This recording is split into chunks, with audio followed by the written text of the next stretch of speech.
Bonjour Marie. Bonjour Isabelle. Marie Rafali et les fleurs. Tu es ici dans les magasins depuis une semaine, 10 jours. Et ton expo va se prolonger encore 10 jours aussi, puisque nous sommes jeudi et tu es là jusqu'à samedi. La date 8. Samedi 8 novembre Oui. à Chine-Bouquin. Eh bien, merci, c'est un plaisir de t'avoir ici. Tu nous as apporté une quinzaine de pièces, essentiellement des fleurs. Est-ce que tu peux nous en dire un peu plus? Alors, je suis plus axée sur les fleurs depuis quelque temps parce que j'ai moins voyagé ces dernières années depuis l'épidémie du coronavirus. Et à l'époque du confinement, je vivais à Coursegoule. D'accord. Ce qui fait que mes sujets en fait, d'exploration photographique étaient limités par les contraintes de 1 heure, 1 kilomètre. Et donc, ça a correspondu à une forme d'introspection, comme pour beaucoup de personnes. En fait. Ouais. Le fait de rester seule, voilà, d'être confrontée à mon univers, à ma vie intérieure. Et j'aimais déjà les fleurs et c'était déjà un sujet bien avant, mais ça s'est accentué à ce moment-là. C'est pas ma façon de faire, mais ça s'est précisé en fait, je dirais. Parce qu'en plus, l'appartement dans lequel j'habitais n'avait pas de grandes ouvertures, puisque c'est un peu la montagne, Coursegoule. Et en fait, quand je cueillais des fleurs au bord du chemin, en faisant ma petite marche d'1 heure, je les rapportais à la maison et finalement le seul endroit où je pouvais les photographier, c'était près de la fenêtre, mais tout D'accord. près de la fenêtre, parce que justement, elle était petite et donc la lumière n'allait pas très loin dans la pièce.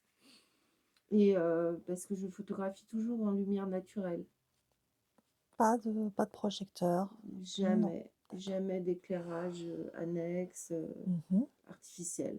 Donc j'avais vraiment besoin d'être près de la fenêtre ou à l'extérieur, mais en tout cas, et là, dans cette sorte de dialogue avec, avec la fleur, avec sa matière, et comment ça interagit avec la lumière, parce que c'est surtout ça qui m'intéresse. C'est pas de construire un catalogue de fleurs, mais c'est de voir comment la lumière traverse le pétale, ou frôle le pétale, ou révèle des couleurs que je n'avais pas vues. Et donc cette période-là a été un moment d'affermissement en fait de cette relation avec les fleurs. Après, toutes les fleurs ne sont pas sujets. J'ai une amie qui me demandait il y a 2 jours, est-ce que tu as des photos de fleurs d'oranger? Je lui dis non, la fleur d'oranger, elle n'est pas photogénique, elle est jolie, c'est pas le problème de son esthétique, mais en fait c'est une toute petite fleur, elle est intéressante quand une abeille vient butiner, elle est intéressante parce qu'elles sont extrêmement bon. Oui, mais c'est pas photogénique. Mais ça, c'est pas non? photogénique. Non, Voilà, d'accord. donc toutes les fleurs ne correspondent pas en fait à la manière dont je travaille. J'aime beaucoup quand c'est compliqué, ou alors quand la fleur fane progressivement, je trouve que c'est très C'est ce intéressant. que Voilà. j'allais te poser comme question. Effectivement, ce ne sont pas toujours des fleurs fraîches. Ce sont des fleurs qui vivent, qui se flétrissent et ça devient intéressant et on ne sait plus parfois si c'est, végétal ou organique ou ça prend des textures très différentes et avec la lumière. Donc tu as parlé aussi de couleurs. Or ici, on a beaucoup de noir et blanc, donc tu as les 2. Tu fais de la photo noir et blanc et de la photo couleur sur les fleurs. Oui, Les mêmes? alors, Ce sont les mêmes couleurs, la même fleur que tu vas faire soit en noir et blanc, soit en couleur ou tu choisis, ça qu'est-ce qui arrive, ça ouais. arrive. En fait, c'est quand je prends les photos en couleur, de toute façon. Je photographie en couleur. Mmh. Mais parfois, quand je regarde ma photo, en fait, en couleur, elle ne me satisfait pas. C'est-à-dire qu'elle est pas, j'aime quand c'est graphique quand même. D'où cet attrait, cette, appétence pour les fleurs qui fanent parce qu'elles prennent, des attitudes en fait pour moi, Mmh. comme des personnages qui dansent ou qui se contorsionnent et je trouve qu'il y a quelque chose de vivant dans la fatigue de la fleur en fait. Pour moi, elle ne fane pas, elle est fatiguée, elle se modifie. Il y a de l'expression en fait. Voilà, Elles sont c'est expressives. comme une danse, Ouais. organique, c'est comme voilà, aujourd'hui, il y a beaucoup de compagnies de danse qui fonctionnent comme ça, avec des mouvements très, très organiques, très, rustiques, en fait, par rapport au corps et je trouve ça très beau Mmh. et donc souvent, le noir et blanc me permet de mieux cerner ça, l'essence du mouvement, en fait.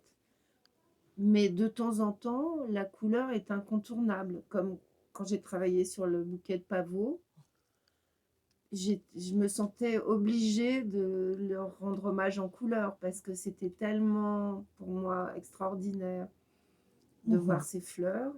Ouais. Et là aussi, c'était un travail de tous les jours, d'observation, de mouvement de mon corps aussi, parce que de tourner autour des fleurs, de regarder par quel profil je pouvais les attraper en quelque sorte. Mmh. Donc là, j'ai travaillé beaucoup en couleur sur le pavot. Tu prends une fleur, tu tournes autour comme tu dis et tu la prends en photo, tu tires plusieurs images de la même fleur. Oui, souvent. Et jusqu'à ce qu'elle flétrisse dans son vase et que tu dis c'est bon là j'en ai fait le tour, c'est ça? C'est ça, C'est ça? Ouais, c'est c'est ça. amusant. J'ai une relation avec la fleur en fait. Mhm. Ça, c'est super intéressant et c'est Je, primordial de le comprendre quand on regarde tes photos. Et tu as dit c'était pendant le confinement, tu es, on va chercher de la fleur pour faire rentrer de la nature à l'intérieur de la maison. Je sais de quoi tu parles, je l'ai vécu aussi. Je rapportais des bouquets. Heureusement, le confinement, c'était au printemps. Et je oui, sortais plein de fleurs sur les talus. Et je les rapportais aussi à la maison, comme toi, donc je comprends très bien. Euh, mais il n'y a pas. Ici, nous avons une quinzaine de fleurs pour cette exposition, mais tu apportes aussi un éventail, un échantillonnage d'autres photos que tu as pu faire avant qui était donc sur un autre thème plutôt urbain et assez poétique aussi, quand même. merci. Ouais. Alors, je, quand je me déplace en fait, soit j'ai l'appareil photo avec moi, mais ça n'est Mhm. pas toujours le cas. Mais je n'hésite pas à prendre des photos avec mon téléphone parce que ça me sert aussi de pense-bête. Mhm. C'est-à-dire on peut faire de bonnes photos avec un téléphone, mais ce sont toujours des photos de téléphone. Mais parfois, elles sont très bonnes. Aujourd'hui, les téléphones ont des lentilles de bonne qualité, donc le problème n'est pas là. Le problème, c'est plutôt l'attitude, le, la, le- la stature, le positionnement, en fait, comment je me tiens et je fais une photo avec mon appareil photo. Avec mon téléphone, c'est ça, D'accord. c'est plus un aide-mémoire en fait. Mhm. Mais et quand je me promène, j'aime beaucoup aussi prendre des photos des lieux. Par exemple, j'étais montée une fois à Gréolière, il y avait un espace abandonné, il y avait des vieilles pancartes. C'est en fait, ce que je ressens, c'est que c'est la photo parfois qui vient vers moi. C'est-à-dire que je suis là et tout à coup, l'objet ou le lieu, mais en fonction de la lumière quand Mmh. même en général, Ouais. Mmh. mmh, j'ai envie de prendre la photo. C'est-à-dire c'est pas je fonctionne pas d'une manière mentale et quand j'essaye de le faire d'une manière mentale, plus intellectuelle, très souvent ça marche pas. C'est-à-dire quand je regarde ma photo, elle ne me plaît pas. D'accord. C'est pas qu'elle a un défaut, c'est que Mmh. je ne l'adopte pas, je ne m'y reconnais pas, je Donc en extérieur, en ville ou que ce soit à dans la nature ou en ville, là tu te dis: «Il y a une photo ici, je dois, j'ai il y a quelque envie de chose». prendre la photo. Mmh. Je me sens, bon, Plus j'ai spontané, c'est plus spontané que la c'est fleur que voilà, la voilà, ouais. fleur, c'est beaucoup plus, Mmh. élaboré, posé, D'accord. construit et puis la fleur, c'est sur plusieurs jours. Mmh. Alors qu'en promenade, en balade, c'est vraiment quelque chose qui m'interpelle, ou même une typographie sur un immeuble, enfin, voilà, c'est en fait, j'aime tout. J'aime tout, mais il y a des choses qui reviennent quand même. Voilà, il y a des Il choses y a qui des choses qui reviennent. reviennent. Quel genre de choses reviennent? Bah, par exemple, le petit diaporama Ouais, que j'ai fait, pour l'exposition, ici, chez Bookin, qui est sur les passages, ouais. parce que finalement, c'est un thème qu'on retrouve, dans mon travail aussi. Alors, il y a les passages parisiens qui sont liés, comme je te l'ai raconté, à mon enfance, puisque c'est le quartier dans lequel ma maman travaillait, et qui est le quartier de l'ancienne Bibliothèque nationale, rue de Mmh. Richelieu, à autre lien avec les livres. Et, C'est vrai. et ce quartier est merveilleux parce que les passages ont été préservés, donc Mmh. ce sont des très beaux passages avec des verrières, avec Avec une des plus voilà, anciennes librairies aussi parisiennes et le exactement. marchand de Là gravures, où je oui. regardais les grands, je me souviens des grands cahiers pour les comptables. Je trouvais ça très très beau avec les quadrillages précis. Ouais. Et j'en avais très envie alors que c'était inutile pour moi, mais avec des belles reliures. Je ne sais plus comment s'appelait cette librairie, papeterie dans le passage. Ah ben, il y a la librairie Vivienne, hein, je pense qu'elle s'appelle Non, comme ça, c'était non? une autre, Ah, c'est c'était une une autre? autre. D'accord. Immense, tout était toilé, c'était très très beau. Et donc voilà, ça c'est lié aux souvenirs d'enfance et aussi à ma vie parisienne, Mmh. qui a été parfois difficile, mais c'est une ville qui ne laisse pas indifférent de toute façon. D'accord. Et puis, le thème du passage, on le retrouve parce que, mon expérience de vie fait que ça m'intéresse, en fait, cette histoire de passage parce que, j'ai la sensation d'avoir traversé plusieurs passages et et que chaque fois ça attise la curiosité, mais en même temps, parfois c'est difficile. Enfin voilà, c'est assez paradoxal le passage.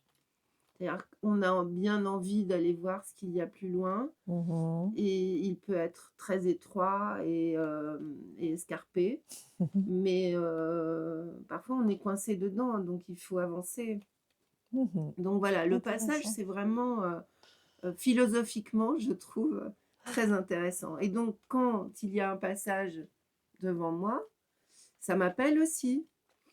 Et D'accord. Donc on les d'où voit ici. le diaporama que j'ai préparé pour l'exposition parce que c'est pareil, ça fait partie en fait, les photos, que ce soit que ça saute aux yeux ou pas, sont nourries de mon expérience de vie de toute manière. C'est, et je pense que quand on écrit un livre, c'est comme ça.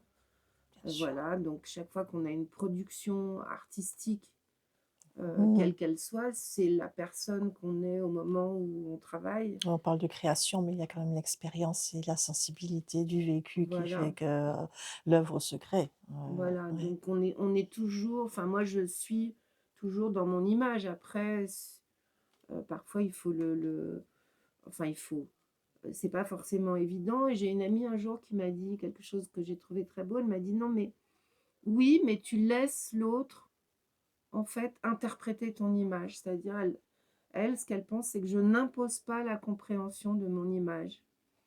Et j'ai trouvé ça m'a plu, parce que je me suis dit: «Ah, c'est bien parce que j'y suis, mais je laisse de la place à l'autre en même temps». Donc ça m'a beaucoup plu, ce compliment. Et c'est important aussi pour la personne qui regarde ou qui va acquérir, qui va placer une de tes photos dans son intérieur aussi, que cette photo, cette image soit aussi une histoire, que la personne s'approprie une histoire, son interprétation. Si tu parles d'ouverture, tu laisses la place et tu laisses partir, tes photos. Voilà, c'est quand même du travail. C'est vrai que c'est-à-dire qu'il y a le moment où je prends la photo, mais je suis tout le temps en train de prendre des photos, en fait. C'est-à-dire que mon cerveau est tout le temps en train de prendre des photos et je suis tout le temps en train de travailler. Parce que, par exemple, ce que j'explique aussi, c'est que j'ai besoin de lire, d'aller au cinéma, d'aller au musée, de parler avec des gens. J'ai besoin de tout ça pour continuer à être photographe. C'est-à-dire que si je m'enferme chez moi et que je ne sors plus et que je ne vois plus personne, je pense qu'au bout d'un moment, je ne ferai plus de photos. Ou alors je ferai toujours la même photo. Ça peut être un sujet aussi de faire toujours la même photo, mais je n'ai pas très Donc tu te envie nourris, d'en arriver là. Voilà. c'est ça. Tu Je as besoin de me... te nourrir et ensuite pour Ouais, pouvoir offrir aux autres. ouais, ouais. C'est un petit peu ça. Je nourris vraiment mon âme et mon cerveau et ma sensibilité pour ensuite m'approprier tout ce que j'absorbe et pouvoir continuer à travailler et éventuellement faire encore des photos. Et encore des expos. Et encore des expos Voilà, peut-être. c'est ce qu'on te souhaite en tout cas. Merci. Merci Marie. Merci Isabelle de m'accueillir ici. Je t'en Merci prie, beaucoup. c'est un plaisir. Les petits carrés.